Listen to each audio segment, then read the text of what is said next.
Thank you all so much for being here tonight. We have over 300 folks on this call with us here, and I know that we're taking bets on how big it can get. We had over 600 people that RSVP'd to be here with us tonight, and so very thankful to all of you that made time on this busy evening when you could be doing anything else to learn a little bit about what's happening in the political landscape in North Carolina, and also hear from some fantastic guests that we have today, including House Minority Leader Robert Reives and also House Senate Minority Leader Sidney Batch, along with our Supreme Court Justice candidate Anita Earls, and other folks that are on this call here tonight, including our state party officers. So we're really excited to get started. A few housekeeping, just so that folks know, if you could keep yourselves muted just while the other folks are speaking, that will allow for our guests to not be interrupted. We did open up the chat box though, so if you have questions throughout the evening that you'd like answered, we've got a range of staff that are going to be hopping in there throughout the night, trying to make sure that they get all of your questions answered. And we're also going to do a Q&A portion here at the end. I would be remiss if I didn't start this evening by acknowledging the fact that we have still across this country and also here in North Carolina, masked agents that are interrupting day-to-day life in communities and threatening U.S. citizens in active pursuit of trying to enact Donald Trump's executive action across this country right now with ICE and Border Patrol that we've seen invading our communities. And so we're going to drop some of the resources in the chat box for organizations here in North Carolina that you all can follow and support, including Siembra North Carolina, El Pueblo, and also Carolina Migrant Network, that are three organizations statewide that have really been keeping up and tracking sort of the expansion efforts that we've seen in our state, but also looking at places like Minnesota and what we're seeing there right now too. So our hearts are with people across the United States right now, and also just organizations that here on our home front you can focus on and put your efforts into as well in North Carolina. And so what I do want to highlight, though, on this call is the opportunity that we saw in 2025 for Democrats across the state, because I think it's really important for folks to know, while we are seeing a heavy invasion from a Trump administration across the United States, we're also seeing a resistance effort that is powerful across North Carolina. And that includes in the electoral effort, making sure that we were taking back municipal races in 2025 across North Carolina. So we saw 630 races that the North Carolina Democrats won across the state. We had about 1,100 races overall in 2025 for municipal races across North Carolina, and over 160 of those were seats that were flipped from red to blue. And so it's really important because we were able to gain back, representation in counties that Democrats hadn't had it in for a long time, and also plant the seeds of making sure that we are building the bench across the state of North Carolina too. And that included 29 new young Democrats that also took office across North Carolina as well. Flip that slide, Lillian. And we were able to, and a very big shout out to the folks that are going to be speaking on here later, our House Leader Robert Reives and our Senate Leader Sidney Batch, for the incredible efforts of making sure that there is 170 out of 170 candidates in state legislative seats across the state this year, because we know that running somebody everywhere, even in gerrymandered races in North Carolina, is extremely important. And in a year like 2026, you never know where we're going to see really surprising wins and incredible expansion efforts across the state, thanks to Republicans trying to cut access to health care and putting North Carolinians at risk, thanks to the lack of federal fundings that we're seeing in places like Western North Carolina that is still reeling from Hurricane Helene and are looking at the weather that we may experience this next weekend. I think that ends the slides that I have for that. Looking forward, though, we are also looking into 2026. And so I know that all of you know that North Carolina has got the most important U.S. Senate election in the entire country. That means that Roy Cooper is going to be our next U.S. Senator, and we are so excited to be able to support him and really launching a campaign effort in the state to win up and down the ballot. But we also have incredible statewide elections that are important to making sure that we win back the North Carolina State Supreme Court. And we also push for victories in our state legislature, which are the three areas that we are going to talk about here tonight, both with our judiciary and with our state house caucus and with our state senate caucus. And so As you all know, we've got one of the most important Supreme Court elections here in 2026 with Justice Anita Earls. And looking at the map that we have for our State House caucus and our State Senate caucus, I'm going to let our leadership talk a little bit more about that. There's a lot of exciting opportunities in North Carolina, though, for 2026, and you all are going to hear a lot about them tonight. You're also going to hear about opportunities to knock doors, make sure that you're getting out and launching canvases with us in your backyard because we want you out there talking to your neighbors about the importance of getting out to vote and also talking about those down ballot races. A lot of people are going to hear about Governor Cooper organically through the news and also through the heavy radio ads they're going to see and the television ads that they're going to see. But we also really need folks that are going to be talking door to door to their community members about our local candidates on the ground and the people that are going to help make an impact in your backyard this year. So I'm really excited to be able to turn it over to one of our vice chairs of the state party, our third vice chair, Elijah King, and he's going to talk to you all tonight a little bit about the importance of this moment that we're trying to meet right now here going into 2026. And again, thank you all so much for being on this call. Elijah, I'll turn it over to you. Thank you so much, Anderson. And hello, folks. Thank you so much for being here tonight. To all my neighbors within the state, for the folks who are new to North Carolina, welcome. Or to folks joining us from outside the state, I want to start with some good news. There's so much, we hear about the bad news. So the good news is there is a path forward. And that's why you're here tonight, because there is a path forward and we do have a plan. The margins will be tight, but we will win if we've put our full backs into it, our full fight into it. When our team became chair and vice chairs of this party in 2023, the state was at a very rough point. Almost immediately, the Republican supermajority passed some of the most extreme legislation in the country attacking our trans and LGBTQ plus friends. From targeting trans youth in schools to restricting health care, and here we are 3 years later, watching them try the same things again. That same year, 3 years ago, the North Carolina Supreme Court continued on their hard swing to the right. They reversed long-standing precedent, reopened partisan gerrymandering, and greenlit maps that silenced voters, especially Black voters and young voters like myself. 3 years later, now that court has continued to rubber stamp rigged districts and weaken voting protections that generations of people, absolute generations of people, especially in Eastern North Carolina, fought for. And it doesn't stop there. 3 years ago, the legislature blocked Governor Roy Cooper at every turn, and today they're doing the same exact thing to Governor Josh Stein, Attorney General Jeff Jackson, and Secretary of State Elaine Marshall, stripping power not to move our state forward, but to drag us back. And that's why our work cannot be either or. We don't get to choose between the courts or the legislature. We must win both. And you already know this. We already need to get to elect Roy Cooper to the United States Senate. We also must and need to protect and flip seats in the General Assembly, and we must reelect Justice Anita Earls if we want any chance at winning back our courts.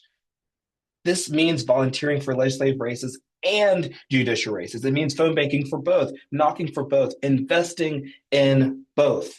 And that's why I'm excited to introduce our next speakers. Justice Anita Earls, Representative Robert Reives, and Senator Sidney Batch, who are going to talk about exactly why winning the legislature and the courts is the only way to protect our rights and build lasting power in this state. Justice Anita Earls was elected to the state Supreme Court in 2018. She was a civil rights attorney for over 30 years before that and is the only Black woman on the court. And we must elect her this year in 2026. Representative Robert Reives is the Democratic leader in the North Carolina House, and Senator Sidney Batch is the Democratic leader in the Senate. They are fighting to increase Democrats' power in the legislature so we can uphold the governor's veto and restore balance in our state. So thank you so much, and I'm proud to introduce our fighter, Justice Anita Earls. Well, good evening, everyone, and thank you, Chair Clayton and Vice Chair King. Thank you so much for the amazing leadership you are showing our state Democratic Party. My name is Anita Earls. I'm excited to see so many friends and familiar faces and names on this call. But if anyone here doesn't know me, let me just make sure that you remember that my record prior to joining the court in 2018 was 30 years as a civil rights attorney. And what that means, and I think what is important to tell people if they don't know me, and actually there's a lot of voters out there who don't, is that I've spent, prior to joining the bench, I spent my career defending people's rights, and the bulk of that in North Carolina. So whether it was where they were being treated on the job, what was happening in their schools, a lot of voting rights work. So trying to make sure that their voice was heard in our democracy and heard fairly. That's been my career as an attorney. And when I ran statewide for the first time in 2018, one of the keys to the success, I think, and it's important for people to remember that that was a year that we turned this state blue. We don't celebrate it as much as we should, I think. And not only, so that what I mean by that is that Democrats at top of the ticket, which were your statewide appellate judges, all won, right? And we also had higher turnout. So we had higher turnout in that midterm than the prior midterm, and actually higher than the subsequent midterm. So why did that happen? Well, partly it was an election right after Trump had won, but it was also an election in which we had candidates in all state house and state senate districts. And so I am very clear and understand how incredibly important it is that we support those candidates who are running for state house and state senate around the state because of their key role in explaining to voters what the Democratic Party stands for and encouraging people to vote all the way down the ticket. I think that is key to us being able to win our statewide judicial seats. And in part because I also know, and I say this all the time, just as Elijah and Anderson did, we have to do both things. We have to break the supermajorities in the legislature. We have to get back to a court that will enforce your rights under the state constitution. And a key reason for that is the only way we're going to have a democracy that functions the way it should, that people's votes will count and count equally, and the only way that we can actually have checks and balances in our government. Because if we don't do those two things, we will continue to have what we have now, which is basically one-party rule with no checks and balances. So it is vitally important that we keep our eye on both those things. And I think the good news is that that we can do that, and that the same strategies will work for both. And maybe most fundamentally, people need our voters, people who are excited about Roy Cooper, who want to see him in the U.S. Senate. We've got to make sure that they vote all the way down the ballot. Vote for all the judicial races, vote for all the state house and state senate races. So it's the same message to achieve both those goals, which is a message about what the Democratic Party stands for, our values as a party, whether that's the importance of public education and adequately funding public education, whether it's all of the issues that our court decides and that the legislature would like to try to be impacting, including access to health care, equal treatment of folks who are trying to get a job, find a place to live. That there are so many ways in which our party stands for improving the lives of ordinary people, and we're doing that. Democrats are trying to do that in the legislature. We're trying to do that on the courts. And we really need to make sure that voters understand that it's not just one office. It's not just the U.S. Senate. It's actually your local offices, and that they have to vote all the way down the ballot. So I'm enormously grateful to all of the folks who have stepped up to run in 2026. And for the state legislative seats, I am happy to go to events around the state and guest speak at their events. I'm happy to support them in any ways that I technically can as a judge, and I know that they're there to support my election as well. So with that, I want to hand this over to a leader who has my admiration, someone who has been fighting hard for us in the General Assembly, who has always had my back when there have been attacks and efforts to remove me from the court, and the dynamic leader that we have in Senator Sidney Batch. I'll turn it over to you. Thank you so very much, Justice Earls. I really appreciate you. And talk about a powerhouse and also a fighter. Some of you may not know, but Justice Earls is fighting a battle with breast cancer right now. And I know all too well what it takes to win elections and to also have been diagnosed during an election year when we know that there's so much out there. So, whenever you're thinking about who to volunteer, who to pour your energy, your support, your love, your attention in the doors that you knock, she could do so many things, right? She could go ahead and say, I'm not going to run. I want to go ahead and do all of the things I need to make sure that I recover and that I'm with my family and my loved ones. But she's staying in this fight because she knows what's at stake. And so I just want to say from the bottom of my heart and on behalf of everyone who cannot obviously talk on this Zoom and across our state, we are so very honored and humbled and so grateful for your leadership and your willingness to continue to fight through your battle with cancer, which I know that you will win, and also this election in November that you will prevail in. So thank you so much for everything that you're doing in order to save our democracy and to make sure that every single vote and every single person is heard and represented and honored and respected, especially within our courts. And so while Justice Earl spoke a lot about with regards to the legislature and that this is a team approach, I actually want to take my time to talk about what's important regarding the courts. So some of you may or may not know, but I'm a litigating attorney and I'm also an appellate attorney. And so we were just joking earlier, Justice Earls and I, that I have this deposition tomorrow that I have to do, and it's got 700 pages of exhibits, and I'm still working on it. And she goes, I wish that I could do that. I wish I could have another deposition. And she has spent her entire career, right, working and fighting for civil rights and for all of us, not only in the courtroom, but she has now taken that genius and her brilliance, and she's doing that on our Supreme Court. And a lot of people say, well, why does it matter, right? I don't have to tell you all, you're here. You understand what's so important. But I would like to put a finer point on what we have and what we're facing right now in our democracy. So we are celebrating the 250th anniversary this year of our country.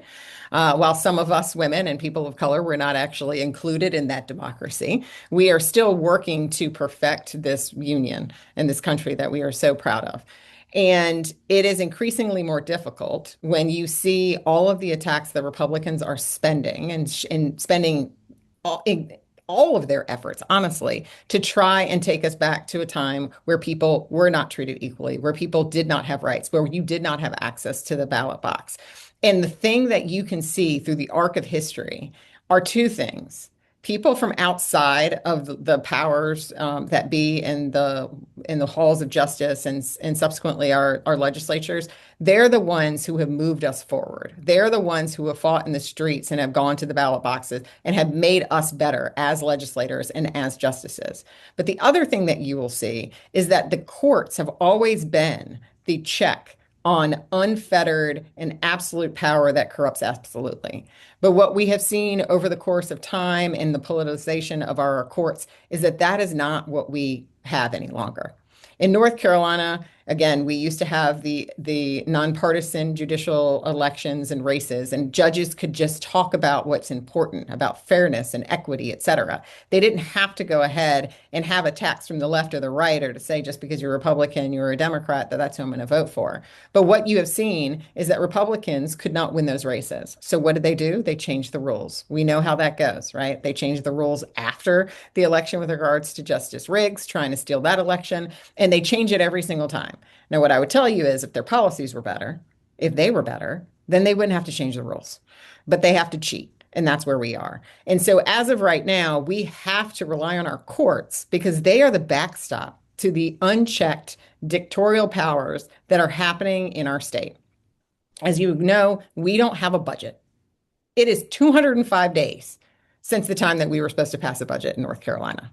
And what you also saw, instead of prioritizing passing a budget, which is primarily why we are elected, they decided that they were going to spend their time, the legislature, unchecked, redrawing maps because Donald Trump told them to, right? And then taking the power away from our actual votes as citizens to go ahead and give it to Republicans, cheating their way to it, right? We had a court where it said, as precedent, that you could not do political gerrymandering. And then what did they do? They won the court. They say, we don't care about precedent. We don't care about what anybody else said before. We're just going to go ahead and change the rules. They say political gerrymandering is fine.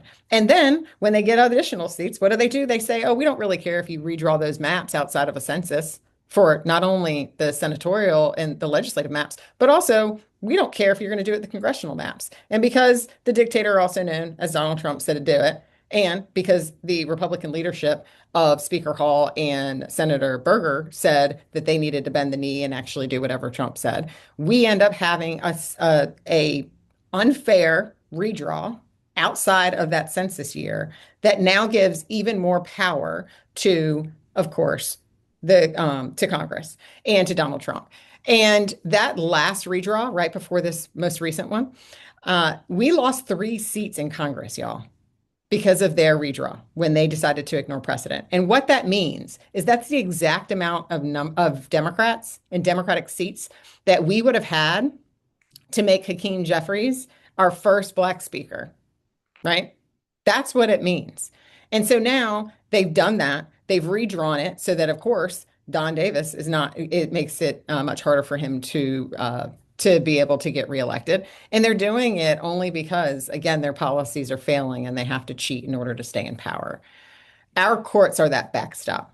And outside of the actual gerrymandering and what's happening within our courts and the maps that when we had fair justices that were impartial, that put politics aside and looked at what was actually supposed to happen in our courts, we had a balance in our congressional races. We didn't have supermajorities in our legislative races. That's what a Supreme Court does for you. That's what justices that care about delivering for the people of North Carolina do. And that's exactly what we need to return to, because it's not just the redistricting that's on the line. It's the Leander decision and the fact that we as a constitution in our North Carolina Constitution say that we believe in a sound basic education, which means we actually have to fund it, right? A decision that was already upheld is now not being enforced. We also see all of the justices just taking their, with the exception of our Democratic ones, taking their walking orders literally from the people that are at the legislature. I may not agree with everything that the founding fathers said and what they did and who they identified as being equal or not. What I can say is that the division of power within our government structures, with the legislature, with the executive branch, and also with our justices is extremely important for us to continue to have checks and balances. And that has been eviscerated over the time in which the legislature and the colleagues that, frankly, Leader Reives and I spend all of our time with continue to take away from the governor and to take away from our courts, and they do it with impunity. And so when we are thinking about what's going on and what our path forward is, we need to really lean into how important it is to win back our courts, because we need Justice Earls to return, and then we need to win those seats in 2028 so that we can go ahead and restore power and justice to the people of North Carolina. And so without further ado, and someone who is my ride or die and my bestie, and someone who I call all the time and bemoan the challenges of which we face in the legislature with some of the children that we have to serve with, is, of course, Leader Reives. And he's going to talk to us about the path forward. Thank you very much, Leader Batch. Thank you very, very much, Justice Earls. Thank you, Chair Clayton. And thank you, everybody, for being on here. Justice Earls, definitely our prayers are with you. And just, that's hard. I remember going through that with Leader Batch when she was Representative Batch. And we had several folks in the legislature that went through that. And to be able to run an election during this time is amazing. And so thank you for that sacrifice, and thank you for all you've done. And guys, I will tell you, it's an emotional time to be talking to you. We just came off the King holiday, and I've got different podcasts and folks that I listen to when I'm on the road, because I'm on the road a lot. And one of the podcasters that I was listening to, he said, "I hope everyone treasured this weekend, and I hope you enjoyed it." He says, because it's a reality that we won't have it. Because for those of us that are a certain age, we remember the fight when the world was good that we had to have to get the King holiday. I remember Arizona holding out. I remember the visceral reaction that people had to having a holiday to recognize a man who is seen as one of the great peace leaders in the history of the world. And, and the reality is that our president this year was the very first president to not only not recognize the holiday, but to actually do things against the holiday. You know, parks used to be free on the holiday, that type of thing. He got rid of those things. So again, I hope everybody enjoyed it. But what I did also enjoy is I got a chance to hear some amazing speakers this weekend, and particularly I want to shout out pastors. I think that you've seen a lot, just being frank, from the other side of trying to control church messages and trying to put a lot of pressure on churches not to talk about Democrats and Democratic ideas, but at the same time to use their churches to try to gin up their base.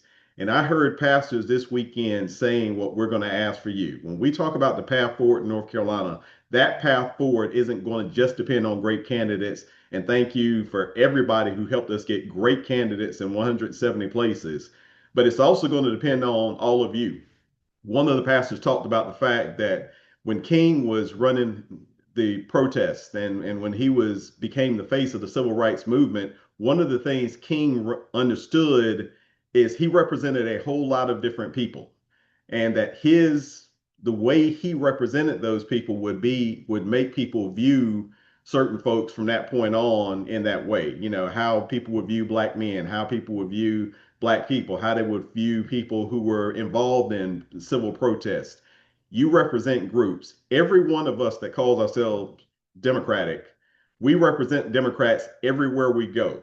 And I hope we all remember that, especially this year, because I've got a chance to be on the national board. And one of the things I heard on the national board consistently about 2025 is when we got out there as Democrats, not just as elected officials, not just as candidates, but as Democrats, and we let people know that we feel their pain. We let people know that number one on their mind is affordability. Number one on their mind is the fact that their kids can't afford homes, and they can't afford the homes they're in. They can't afford their property taxes. Their health insurance has gone up 20%. Their energy bills are going up 21 to 25%.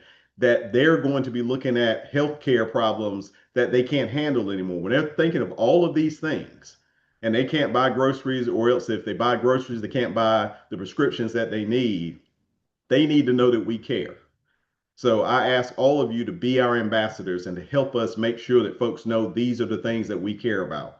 Because everybody that ran all across the country, that is what they discuss. None of the other things we care about get fixed until we get majorities. You are never going to get the Republicans that are in office right now to ever care about any of the issues you do. I don't care what it is. I don't care what you think it is. All of us, we come from these great towns and homes, and we're thinking, man, if we could just talk to them, they'll understand this is important to people. And then you find out they don't care what happens to people. So the path forward is we've got to get our courts back. Justice Earls has to be reelected. We have got to then flip 3 seats in 2028. Got to flip those seats. And then once we've got the courts on their way to getting back, the legislature and Congress control everything. So we have got to make sure that while we're in place, we've got to uphold vetoes, not just that are pending right now, but the vetoes that are going to be upheld, or bills that are going to come through and get vetoed in the spring once they get past their primaries and they can stop telling untruths to their voters about all these things they weren't going to do. We've got to make sure that once we do that, we get out here and campaign and push like no other. So we've got to break the supermajority, which we've done in the House the last 2 years. I know we were in the superminority a couple of years ago. Wasn't our fault. It's one of those things that happened. It used to be that they would do all kinds of nasty things to people to get them away from the right ideas and to stop supporting people. Now they just make it good for that person personally. I'll just put it like that. So we've got to keep that in mind. But North Carolina can become the state that we want it to become if we flip our courts, if we get our legislature back. You get 4 more Democrats in Congress, which changes the makeup of Congress. The nation is depending on us. So what we ask you to do is please continue to support us. Please continue to put in all your hard work. But remember, we need volunteers everywhere. County to county, a lot of organizations are doing great in our flip districts, but everyone, and some of these candidates are on right now, some of these candidates are in R20 seats, R25 seats. One, I will tell you that if you took the 2025 maps in these other states, laid them over our maps, you probably want to be working in those districts. I'll just say that. Number 2, I will tell you is every Democratic vote you can get out, every time you can get somebody to change their mind about how they feel about Democrats, the better off we are. So if you'll volunteer, give us time, talk to voters every time you got a chance. Give us, and we're going to have to ask for money. We're sorry about that, but also support us financially. We're going to win this state back, and we're going to win it back faster than you know, because 26, you get more bang for your buck. This is our best chance to flip seats. Let's flip those seats. And now back to the wonderful Justice Earls. Yes, well, thank you all. I hope that all of you on this call hear both our incredible gratitude for you being here, for all the work we know that you're going to be doing. And I hope you also hear the positive message we're giving you about the incredible opportunity we have in 2026. Yes, things look bad. And sometimes if you watch the news, it feels overwhelming. But we know if we keep our eyes on the prize, we know that we have an incredible opportunity. The midterm, a lot of it is going to be about turnout. And if we're working hard at the local level in our communities across the state, with a consistent message, with the ability to speak to what people really care about, we know that, and I put this in the chat, I'm going to say it again, good turnout can defeat a bad gerrymander. So we can make a huge difference in our legislature. And, folks, I need to win by more than 734. Let's just be clear. We know there's going to be vote suppression efforts. We're ready for it. We're going to combat it. And so I hope you take away from this call the incredible energy, enthusiasm, and hope that we have and belief we have that 2026 will be a watershed year for us. We have all the elements we need. We have strong party leadership. We have great candidates. We have C4 groups doing incredible work. We have the eyes of the nation on us in a lot of ways. So with all those elements together, we know we can make a difference, and we know that you're key. So that was that's my wrap up, and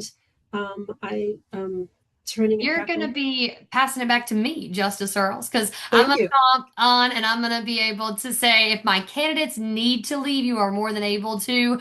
Thank y'all for giving us your time, because we all know that the three of y'all are so busy. We are going to be asking y'all for money at the end of this call. I'm not going to lie. It's going to be a split donation between the phenomenal caucuses that you see up here in the state party. So a way to be able to support all the entities that you're going to hear from tonight. And also, we're going to save Q&A for the end, but I do have one for Leader Reives before potentially he may have to leave. Miss Stephanie in Durham wants to know what podcast you listen to. You got any off the top of your head? Oh yeah. Yeah. I'm sorry, because I'm not going to be one of those that gives you one of those great answers where I listen to these really great, intelligent podcasts about politics. I hate politics. So I listen to Bomani Jones a lot.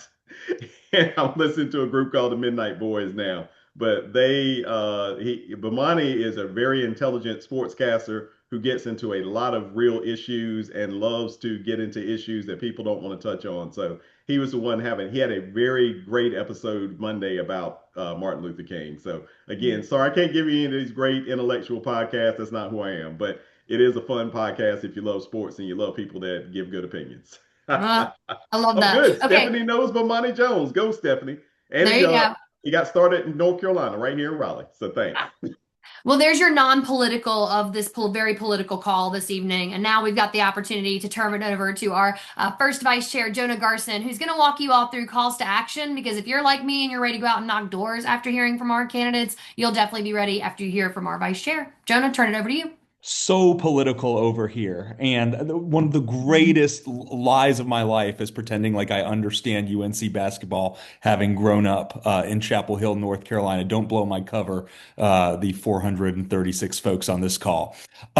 Everyone, I have 6 calls to action. I'm a paper planner guy. I like to make things real by writing them down. We are going to send out these 6 calls to action. We're going to put right now in the chat, and then we're going to send them out afterwards. You will have them in your email inbox. So if you miss what I'm about to say, just stand by and we'll get it to you. It'll be within the next 24, 36 hours. All right. Okay. So we need people right now to begin to take their shifts for Justice Anita Earls and our judges, and for our most competitive state legislative races right now. We can't wait to GOTV. We can't wait to the summer. We need folks to be signing up right now. Okay. So everything that I say is mainly going to be geared to folks taking their shifts beginning later this month and into February. But my first call to action, number one, before you talk with other folks about the importance of our judicial races, you have to know the plan yourself like the back of your hand. So my first call to action is go to ncdp.org/judges, and there you will see in a little quarter sheet of paper ready for your own refrigerator our three-step plan to take back the courts and so unrig democracy in our state. As a reminder, that three-step plan was getting Justice Allison Riggs elected in 2024, check. 734 votes, $3 million in legal fees, a ton of work from people on this call. We did it. Almost killed us. We did it. Okay, number two is re-electing Justice Anita Earls, our nation's foremost voting rights attorney, founded Southern Coalition for Social Justice. Y'all heard from her tonight. We must do that in 2026. We cannot allow people to breathe the name Roy Cooper without in the same sentence, and everyone's on mute, I know, but you'll say it at the same time without saying the name Justice Anita Earls. Okay.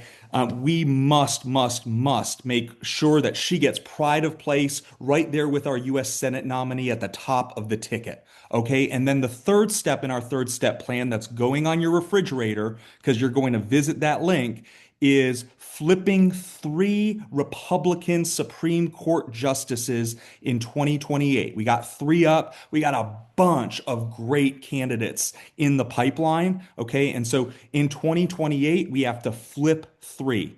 Okay. So go to that link, ncdp.org/justices. It lays out the plan, has the printable. You need to know the plan like the back of your hand as you talk about that plan with other folks. That was my first call to action. Number 2, we are launching our field plan to get Justice Anita Earls and all of our judges elected in 2026 next Wednesday.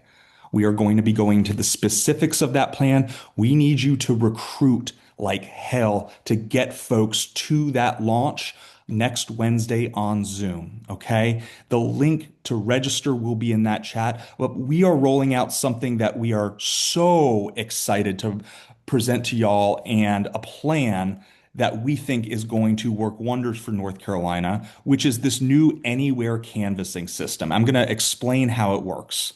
First, we know that talking with voters one-on-one is still the most effective way, bar none, for engaging voters in every corner of the state. It matters very much how you talk with folks, when you talk with folks, that you don't visit them right before the election in GOTV. It is still the most important. If you are physically capable of speaking with voters and knocking on doors, we need you. No experience required. We can get you out with a partner.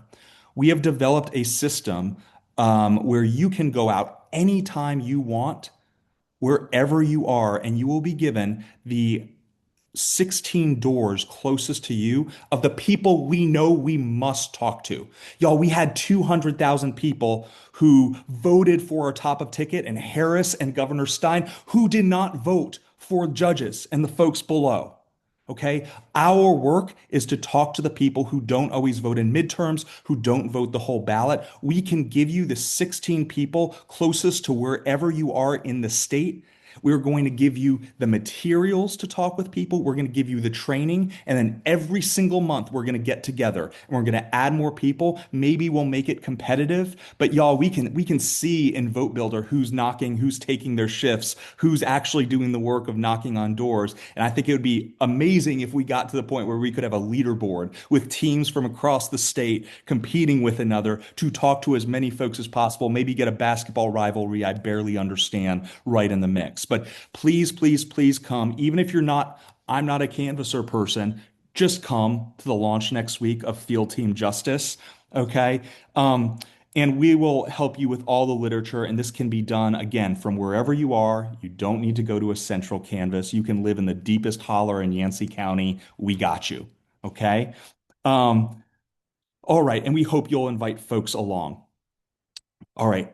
For that purpose, and this isn't my next call to action, this is still part of number two if you're keeping count. We got a bunch of great merch for the cause, including a bunch of really sweet Justice Anita Earls t-shirts and stuff. So we're going to drop that merch link in the chat so that when you go out, you can go out suited up, repping Earls for Field Team Justice. All right, that was number two. Number three, and I'll just bear in mind these are all going to be emailed to you in the next 24 hours. Number three, we also need you knocking doors because it's the most powerful thing you could do right now. We need you knocking doors for our most competitive state House and state Senate candidates. And we have shifts launching centrally from the most competitive districts in the state available right now.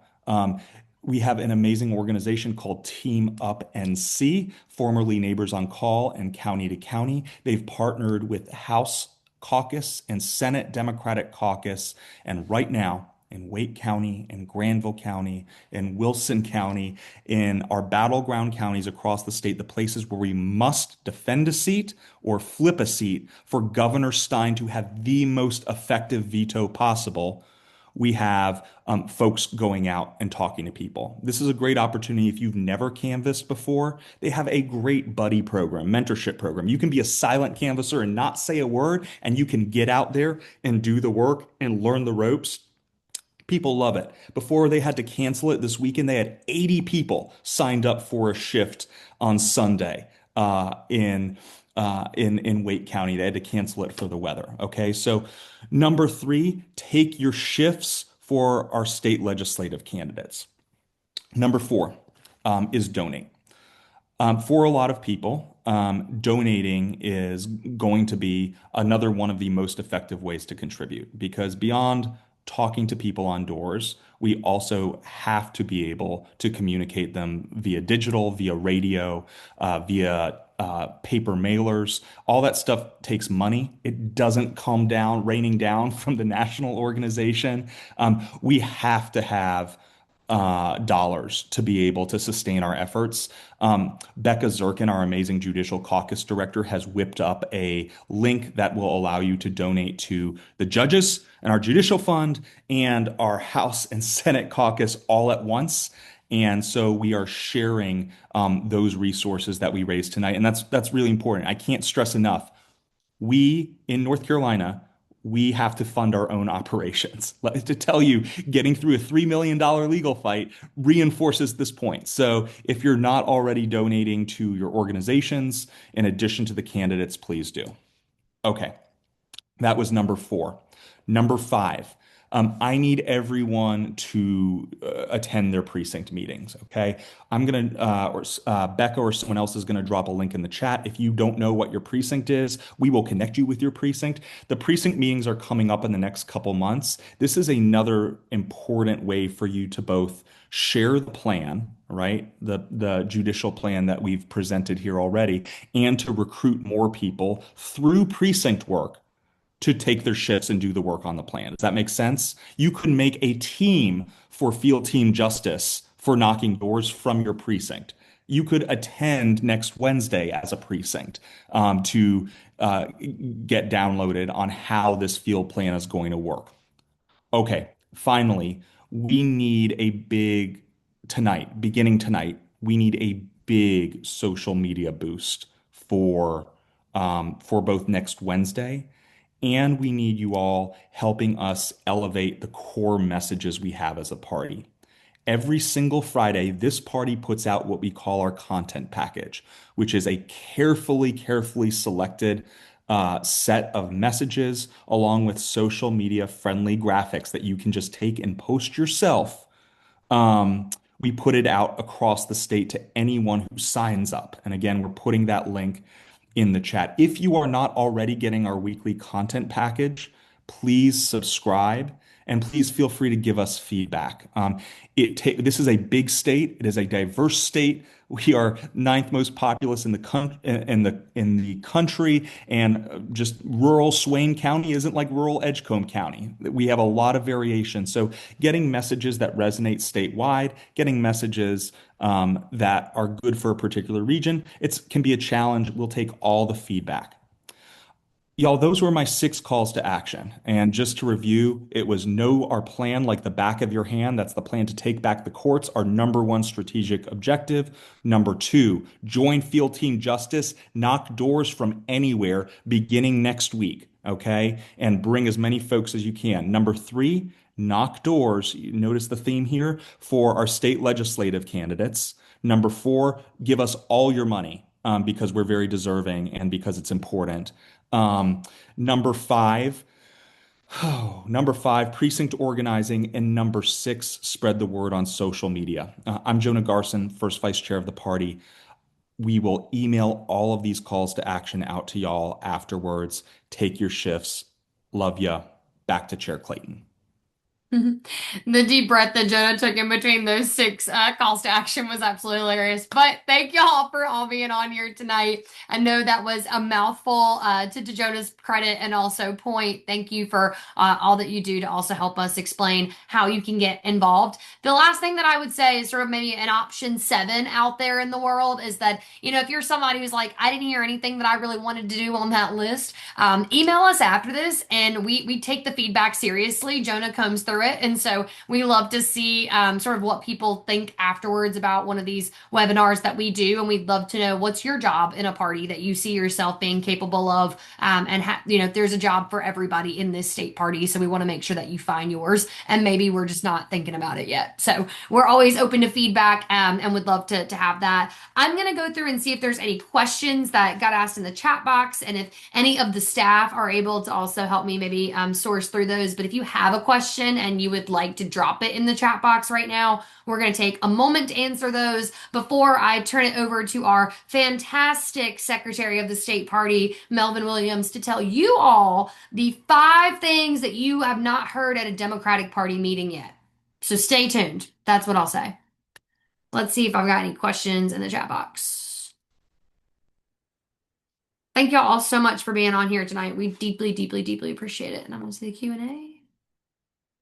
Someone did ask, and I'm just going to answer this out loud. Will there be a D next to Justice Earls' name on a sample ballot? Yes, there will be. There will be a D and an R next to both Justice Earls and obviously her Republican opponent, Sarah Stevens. For those of you that do not know anything about Justice Earls' opponent, Sarah Stevens is a 17-year state legislator who has spent her time in the state legislature backing up Republican policies. And one of the main things that she did in 2023 was help pass the 12-week abortion ban that we saw Republicans come out with in the state against access to reproductive freedom. Someone like that, to me, does not belong on the bench here in North Carolina, and we have the opportunity this year to make sure that we keep Justice Earls on the bench and keep someone like Sarah Stevens nowhere near deciding, whether or not the laws that she has now passed for the last 17 years are ethical as someone who would sit on the judiciary, as we can all agree on.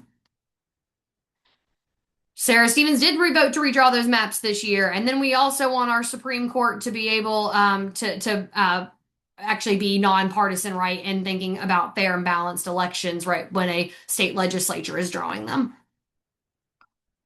Someone asked, how do we talk to people that are that don't like a party or that do not like, hang on, sorry, my chat box is going up too much. Let me see if I can find that again. So much. Sorry, folks. I think if someone's not interested in a political party, I always say to talk to them about a candidate, because I think that what you're going to find is that folks can relate more to people who are already in office, right? So I would send them Justice Earls' website. I would send them Roy Cooper's website, and we'll put both of those in the chat box and the follow-ups for you all afterwards as well. But I would really go section by section on the ballot, because most people have never heard of our judicial candidates. And also something that I think is really worthwhile of approaching with, especially nonpartisan partisan or like, unaffiliated voters this year is the maps that we had redrawn. In North Carolina right now, our Republican state legislature decided that, voters should not be able to decide, right, who their representatives are. They think that people in Raleigh should be able to decide who the state representatives and who the congressional representatives are for people all across the state. And unaffiliated voters, 70% of those across North Carolina disagreed with the redrawing of our congressional districts and also the way Republicans did that this year. And also, I think you can talk about the lack of a state budget. 1 million state employees exist in North Carolina.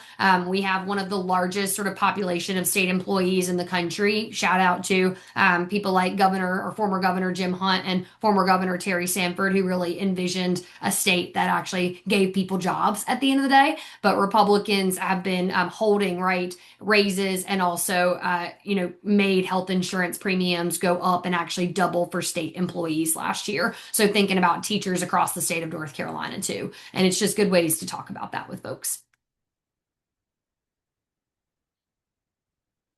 Other questions in the chat box? Jonah, do you see any that I've missed? There are so many. I'm afraid. We've missed some. Um,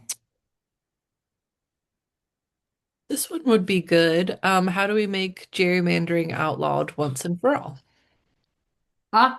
Well, we're going to work on taking back the North Carolina State Supreme Court because once we're able to do that, racial and partisan gerrymandering, at least at a state level in North Carolina, will be illegal. And so Jonah outlined that in his sort of last remark about the 2024. We did our first step with Justice Riggs. Second step is going to be Justice Earls in 2026. And then we've got 3 Republican seats that are going to be up on the North Carolina State Supreme Court in 2028.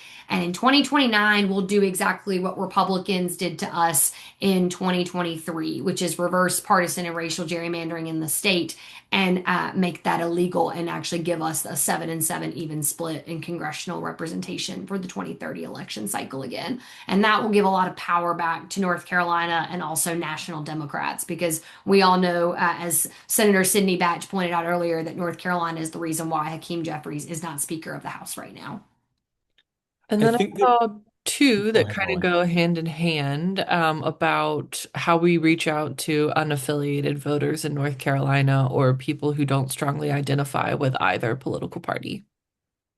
There's a lot of really good organizations that I think are doing that sort of work on the ground, and I would look at ones like Carolina Federation, or also people like CMRNC that are also doing some of that outreach, specifically depending on what type of constituency you're looking for. The state party also targets unaffiliated voters, so when we're doing canvassing and door-to-door activity, it's not that we're only targeting Democrats. You're going to get people that have scores that are more left-leaning, and so we're not trying to ignore those voters in the outreach that we're doing.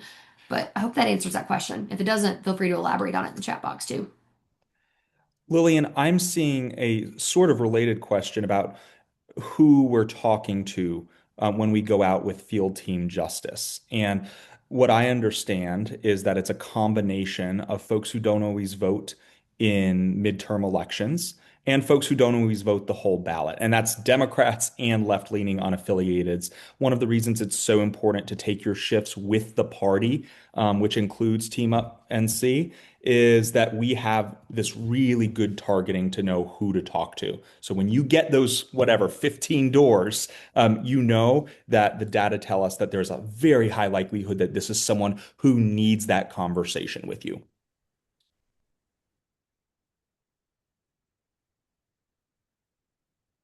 And Ms. Barbara said in the group chat, also red, wine, and blue. Your indivisible groups locally are also trying to sort of be that bridge for a lot of political newcomers to it. How do we address the issues of voters who don't complete the entire ballot? Early education, honestly, is one of the biggest ways that we can in talking to voters up and down the ballot. So many people don't want to vote for a judicial race because they don't want to ever appear in a courtroom in their lifetime if they don't have to. And I think that it oftentimes doesn't necessarily promote people that are maybe just going into a ballot box and don't know who they're voting for. And so the early outreach that we do is really, really important. And we're also going to make sure that every door we knock this year is going to have not only Governor Cooper on there for our U.S. Senate election, but also looking at our state Supreme Court election as well and our Court of Appeals elections, because all of those are also statewide races. And educating on social media. I just did a TikTok yesterday about Sarah Stevens because I was so upset just about how just in the sense of what I explained to you all just now about abortion access in the state and sort of someone like that sitting on the legislature or sitting in the legislature and then trying to sit on a bench in the judiciary and then, trying to oversee or be the person that's supposed to say whether or not a law is fair and balanced. And we're trying to do some more of that education, but shout out to a lot of the influencers that we have in the state as well that are also doing some incredible work with that. Yeah, Jane, I'm sorry about that one. Jane said that Sarah Stevens is a rep in Surrey County. I'm like, yeah, no, I don't like her too much right now. Um,